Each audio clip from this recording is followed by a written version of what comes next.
বিশ্বের পক্ষ থেকে বলছি, তোমরা যারা নেতাজি মুক্ত বিশ্ববিদ্যালয়ে পড়ো তাদের অ্যাসাইনমেন্টের উত্তর 14ই নভেম্বর দুপুর 2টো থেকে শুরু হয়ে গেছে, যা 21শে নভেম্বর দুপুর 2টো পর্যন্ত চলবে।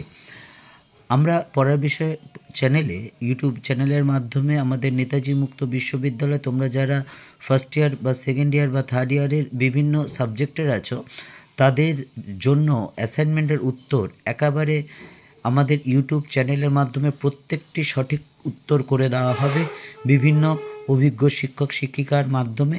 এবং যে উত্তরগুলো দেওয়া হয়েছে সেগুলো কিন্তু 100% সঠিক। এবং তোমরা যখন অ্যাসাইনমেন্ট জমা দেবে, জমা দেওয়ার পর টোটাল মার্কসটা কিন্তু অবশ্যই দেখে রাখবে, কারণ তুমি বুঝতে পারবে যে তুমি চ্যানেলটি ফলো করার ফলে তুমি অ্যাসাইনমেন্টে কত পেলে।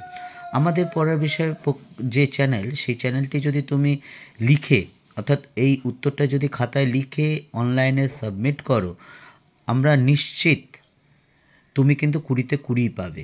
কারণ তোমরা জানো 10টা এমসিকিউ কোশ্চেন থাকবে, প্রত্যেকটি এমসিকিউ কোশ্চেনে মার্কস 2 করে থাকবে, অর্থাৎ 10টা উত্তর ঠিক হলে 10টাই 20 নাম্বার পাবে।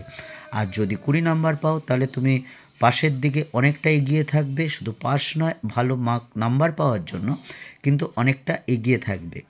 কাজেই চলো দেরি না করে আমরা শুরু করি। আরেকটা কথা বলে নিই যে আমরা আমাদের এই চ্যানেলের মাধ্যমে সম্পূর্ণ বিনামূল্যে বিভিন্ন সাবজেক্টে আমরা সাজেশান দেব, নোটস দেব এবং সেই নোটটা বুঝিয়ে দেওয়া হবে।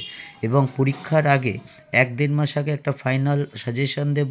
সেই সাজেশানগুলো যদি তোমরা পড়ে যাও, পরীক্ষায় কিন্তু অবশ্যই কমন পাবে। তা চলো আর কথা না বাড়িয়ে আজকে আমরা এখন আমরা Yuji third year history honours CCHI 11-এর যে অ্যাসাইনমেন্টে 10টা সঠিক উত্তর সেটা নিয়ে আলোচনা করি। দেখো, প্রথমটা হচ্ছে টিলসিটের সন্ধি স্বাক্ষরিত হয় 1807 সালে। 4টে অপশন থাকবে, 4টে অপশনের মধ্যে 1807 সালে থাকবে, সেটা কিন্তু তোমাকে টিক দিতে হবে। 2 নম্বর, 14 দফা সত্ত্ব কবে রচিত হয়? 1918 সালে।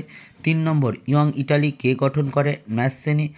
4 নম্বর, নাৎসি সোভিয়েত অনাক্রমণ চুক্তি স্বাক্ষরিত হয় 1939 সালে। 5 নম্বর, ফ্রান্সে জুলাই রাজতন্ত্র কবে প্রতিষ্ঠিত হয়? উত্তর হচ্ছে 1830 সালে। 6 নম্বর, কোন দেশকে ইউরোপের রুগ্ন মানুষ বলা হয়? সঠিক উত্তর হচ্ছে তুরস্ককে। 100 দিনের শাসন কে শুরু করেন? প্রথম নেপোলিয়ান। আমরা জানি নেপোলিয়ান পরাজয়ের পর ফ্রান্সে এসে যে 100 দিনে সিংহাসন বসেছিল সেটা ইতিহাসে 100 দিনে শাসন নামে পরিচিত। 8 নম্বর, স্পিরিট অফ লজ কার লেখা? ফরাসি বিখ্যাত ফরাসি দার্শনিক মন্তেস্কু।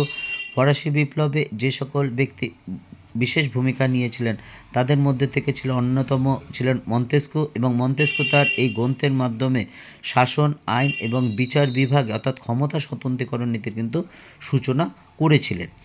9 নম্বর প্রশ্নটা দেখো, টেনিস কোর্টের শপথ নেওয়া হয়েছিল 1789 সালে 20 জুন। আমরা জানি, তোমরা যারা পড়ছো, যে টেনিস কোর্টের শপথের মাধ্যমে কিন্তু ফরাসি বিপ্লবের প্রারম্ভিক সূচনা হয়েছিল এবং 3টি সম্প্রদায় মাথা পিছু, অর্থাৎ তৃতীয় সম্প্রদায় বা থার্ড স্টেট মাথা পিছু ভোটের দাবিতে কিন্তু আন্দোলন শুরু করেছে, যার পরিণাম বা চূড়ান্ত পরিণতি হচ্ছে কিন্তু টেনিস কোর্টের শপথ। লাস্ট এবং 10 নম্বর প্রশ্নটা দেখো, কমিউনিস্ট ম্যানিফেস্টো কার রচনা?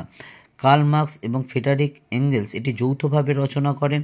এবং এটা যদি তোমাদের অপশন থাকে এটাই দেবে, আর যদি কার্ল মার্কস থাকে কার্ল মার্কস দেবে, ফ্রেডারিক এঙ্গেলস শুধু একা থাকবে না। কাজেই এই ছিল 10টা একেবারে সঠিক উত্তর। তোমরা যদি আমাদের পড়ার বিষয়ে চ্যানেলটি ফলো করে অর্থাৎ একটি খাতায় লিখে অনলাইনে সাবমিট করো, তাহলে কিন্তু তোমরা পরীক্ষায় অবশ্যই 20তে 20 পাবে।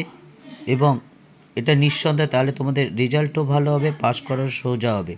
তোমাদের যদি ভালো লাগে অবশ্যই চ্যানেলটি লাইক করো বা সাবস্ক্রাইব করে বেল আইকন টিপে রেখো, কারণ আমরা তোমাদের বিষয় আমরা সাজেশন দেব, নোট দেবো এবং সেই নোটটা বুঝিয়ে দেবো। কাজের জন্য তোমাদের দরকার হয় অবশ্যই আমাদের চ্যানেলটি লাইক করে এবং আমাদের সাথে থেকো। পড়ার বিষয় পক্ষ থেকে এতটুকুই। অগ্রিম শুভেচ্ছা রইল। সকলের পরীক্ষা খুব খুব খুব ভালো হোক।